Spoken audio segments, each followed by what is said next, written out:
Hello, I am your host Dumont, and for today I want to talk to you guys about some of my PSP games. Alright, I was a huge fan of the PS2, enjoyed a lot of the games, but basically I had to downsize and say goodbye to my PS2. And when I decided that I was going to do that, I realized that there were so many games that I liked that the PSP was probably the best choice for me. Now, going to this PSP version, there has been some difficulty. Like for me, the PSP that I have, the way it feels in the hand is not the same as a regular PlayStation controller, which I am quite used to. So that is a little bit difficult for me. After a while, it definitely starts to hurt my hands, but um, other than that, the PSP has been really, really good, and that hasn't been such a huge deal that I just, want to get rid of the PSP or anything. So I've been okay with it. All right, now for the actual games, this one right here, Twisted Metal Head On, was a huge deal for me just because I really, really liked Twisted Metal Head On for the PS2. Not just that, I really like the entire franchise of Twisted Metal and these kinds of car combat games. So this was a huge plus for me. The only gripe that I have is this one was released before the PS2 version, and the PS2 version, to make up for it, they included so many tons of extras in there. And the thing is, the bonus stuff, the bonus material in the PS2 version is not cheesy stuff. They're actually really, really good stuff. And when I play this version, I find the bonus stuff missing. So I'm a little bit, uh, disappointed in that. Although this is slightly different. It has some stuff that the PS2 version doesn't have. So that's fine. But there were some big things that were missing in this one. But definitely, if you have a PSP, I totally recommend this game if you're into car combat games, and this rocks. Alright, as you may know, I'm really into vampires. I've been into vampires way before Twilight and all that stuff, so, it's not like I'm into it now because of that fad, give me a break.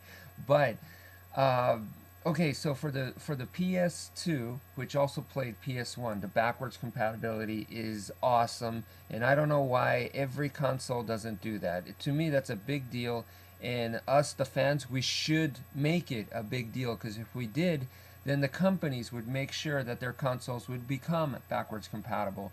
And right now what they're doing is they're just making it to where we could download stuff, and that's kind of irritating to me. I really like having a cartridge or a disc or something like that. Anyway, moving along right here, Castlevania was one of the games for my PS1 that I did play on my PS2 system that I really, really enjoyed. Castlevania Symphony of the Night is one of my favorite games, okay? Absolutely one of my favorite games, so it was a no-brainer for me to get this. And when I first saw this, I was like, oh yes, this is going to be great. And on top of that, not only does it have that, it also has Castlevania Rondo of Blood, which I wasn't familiar with. Now, unfortunately, I have to say to you guys, right? So this right here, this game right here is supposed to have Castlevania Rondo of Blood plus Castlevania Symphony of the Night. Basically two games in one, right? Sounds like a great deal.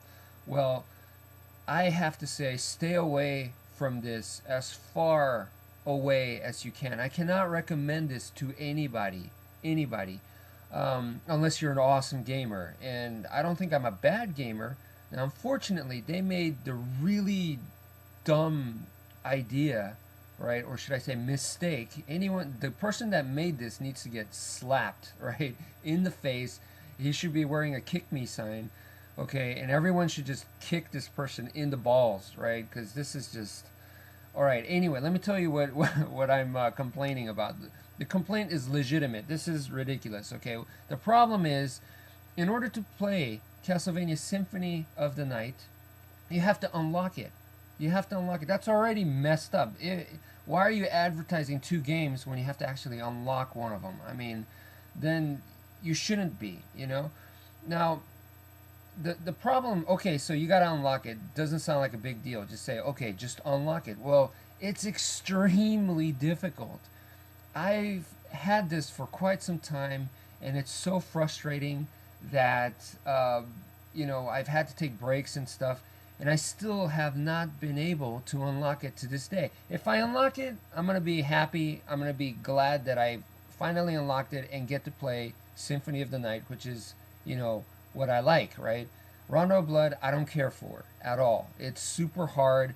It's worse than Mega Man. All right. Some of the Mega Man games, of course, I've enjoyed some of the Mega Man games very, very much, but everyone knows that those are super difficult. Well, this one is even harder than that. Okay, it's more frustrating, and yeah, so I just can't recommend it at all. You know how you go to a Thai restaurant and one of the dishes they have like a couple of the dishes they have the option to make it ultra spicy, and you're thinking, why on earth would anyone get something like this?